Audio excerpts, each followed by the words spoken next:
friends, welcome to Sangeet Book Channel. First எல்லாருக்கும் வணக்கம். இன்னைக்கு இந்த வீடியோல நான் ஒரு ரெண்டு பழமொழிகள் பத்தி தெரிஞ்சுட்டேன். ரொம்ப நாளைக்கு அப்புறம் நம்ம நிறைய பழமொழி படிச்சிருப்போம், பட் எனக்கு எதுவுமே அர்த்தம் தெரியாம நம்ம ஒரு குருட்டாம்போக்குலயே போயிட்டு இருக்கோம். ஆனா இன்னைக்கு நான் ஒரு ரெண்டு பழமொழிக்கான உண்மையான அர்த்தத்தை கண்டுபிடிச்சேன். எனக்கே ஷேம் ஆயிடுச்சு, இத்தனை நாளா நம்ம தப்பா புரிஞ்சுக்கிட்டோமே. ஃபர்ஸ்ட் பாத்தீங்கன்னா, கல்ல கண்டா நாயை காணும், நாயை கண்டா கல்ல காணும்னு ஒரு பழமொழி சொல்லுவாங்க. நம்ம என்ன நினைச்சிட்டு இருந்தோம், நடு ரோட்ல ஒரு மனுஷன் போவான், இல்ல ஒரு நாய் போவான், நமக்கு அவனை பார்த்தாலே பிடிக்காது, அவனை பார்க்கும்போது கல் எடுத்து அடிக்கலாம்னு தோணும். பட் அந்த இடத்துல கல்லு கிடைக்காது, அதனால நம்ம என்ன பண்ணுவோம், அதை மாத்தி நம்ம அப்படி பிடிச்சிட்டோம். பட் அதுக்கு உண்மையான அர்த்தம் நான் இன்னைக்கு தான் தெரிஞ்சுக்கிட்டேன். அதாவது கடவுளை பத்தின ஒரு பழமொழி தான் அது. அதாவது கடவுள் கல்லா உருவத்துல இருப்பாரு, சரிங்களா? நம்ம கோயிலுக்குலாம் போகும்போது பார்க்கலாம், கர்ப்பகிரகத்துல சிலை வடிவில் இருப்பாரு.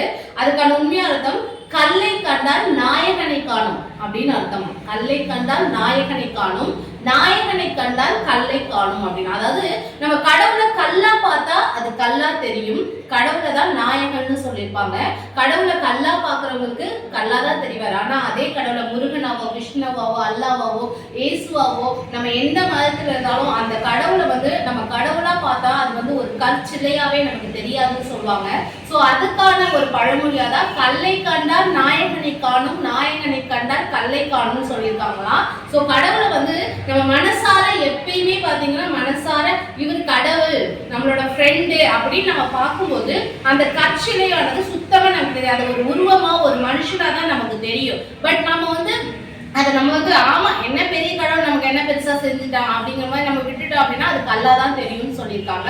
சோ இந்த பழமொழியை பத்தி எனக்கு தெரிஞ்சது எனக்கு ரொம்ப சந்தோஷமாச்சு. இத்தனை நாள் நம்ம இது தப்பா புரிஞ்சுட்டே நான் ரொம்ப ஃபீல் பண்ணேன். இன்னொரு பழமொழி என்னன்னு பாத்தீங்கன்னா, பெண் புத்தி பின் புத்தின்னு சொல்லுவாங்க. அதாவது எப்ப பாரு இந்த பொம்பளைங்க எல்லாம் பாத்தீங்கன்னா பின் புத்தி உள்ளவங்க, மட்டமான இது உள்ளவங்கிற மாதிரி பேசுவாங்க, சரிங்களா? பின்னாடி ஏதாவது பின் புத்தி என்ன சொல்றது, தப்பு தப்பா யோசிப்பாங்க அப்படிங்கிற மாதிரி சொல்லுவாங்க. பட் அதுக்கான அர்த்தம் அது கிடையாதான். அதே மாதிரி வீட்டுல சண்டை வந்தாலுமே பாத்தீங்கன்னா, பெண் புத்தி பின் புத்தி தானே, நீ சொல்றதை நான் ஏன் கேட்கணும் அப்படிங்கிற மாதிரி எல்லாம் நிறைய ஃபைட் எல்லாம் பண்ணியிருப்பாங்க வீட்டுல. பட் அதுக்கான அர்த்தம் அது கிடையாதா. பெண் புத்தி பின் புத்தினா, பெண்கள் என்ன பண்ணுவாங்கன்னா பின்னாடி வர நல்லதையும் கெட்டதையும் யோசிச்சு முன்கூட்டியே சொல்லக்கூடிய, முன்னாடியே சொல்லி கெடுதல் நம்ம நடக்க போகுது அப்படின்னா அந்த குடும்பத்துல இருக்கிற ஒரு தலைவி, குடும்ப தலைவி யாரா இருந்தாலும், அது அம்மாவா இருக்கலாம், மனைவியா இருக்கலாம், சகோதரியா இருக்கலாம், அவங்க எல்லாம் என்ன பண்ணுவாங்கன்னா பின்னாடி நீங்க செஞ்சா உனக்கு இந்த கெடுதல் வரும், நீ இதை செஞ்சா உனக்கு நல்லது நடக்கும்னு அவங்க சொல்லுவாங்க. இப்ப நீங்க ஒரு பிசினஸ் ஆரம்பிக்க போறீங்கன்னா அவங்க டிஸ்கஸ் பண்ணும்போது அவங்க இல்ல இது இந்த மாதிரி சரியா வராது, இல்ல இது சூப்பரா வரும் அப்படிங்கறத பின்னாடி நடக்க போறத முன்கூட்டியே தெரிஞ்சு நமக்கு முன்னாடி ஒரு சஜஷனா சொல்றவங்க தான் பெண்கள். அதனால குடும்பத்துல உள்ள பெண்கள் சொல்றதை நம்ம எப்பயுமே கேட்டுக்கணுமா.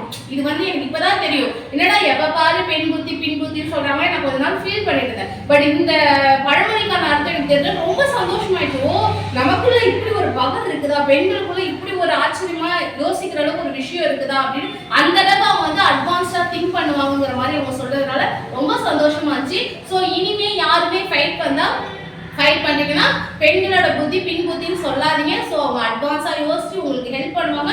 சோ வீட்டுல குடும்பத்துல உள்ள எல்லா ஆண்களுமே பெண்கள் சொல்றதை கேளுங்க, கேட்டு அவங்களோட சஜஷனையும் ஒரு இதை எடுத்துக்கோங்க, சரிங்களா? அதே மாதிரி இன்னொரு தடவை கல்லை கண்டா நாயை காணும், நாயை கண்டா கல்லை காணும் தப்பு தப்பா யோசிக்க வேணாம். சோ நம்ம கடவுளை நம்புறவங்களுக்கு இந்த பழமொழி கண்டிப்பா பொருந்தும். சோ இந்த வீடியோ உங்களுக்கு இந்த பழமொழிகள் இன்னும் உங்களுக்கு நிறைய பழமொழிக்கு அர்த்தம் தெரிஞ்சா எனக்கு கமெண்ட்ல சொல்லுங்க. நான் சொன்னது சரியா இல்ல தப்பாங்கிறத நீங்க என்னோட கமெண்ட்ல சொல்லுங்க. சோ இந்த வீடியோ உங்களுக்கு பிடிச்சிருந்தா லைக் பண்ணுங்க, ஷேர் பண்ணுங்க, கமெண்ட் பண்ணுங்க, மறக்காம என்னோட சேனல் சப்ஸ்கிரைப் பண்ணுங்க. நீங்க எப்பயுமே எனக்கு நிறைய சப்போர்ட் கொடுத்துட்டீங்க. Thank you. We will meet you next video. Bye friends.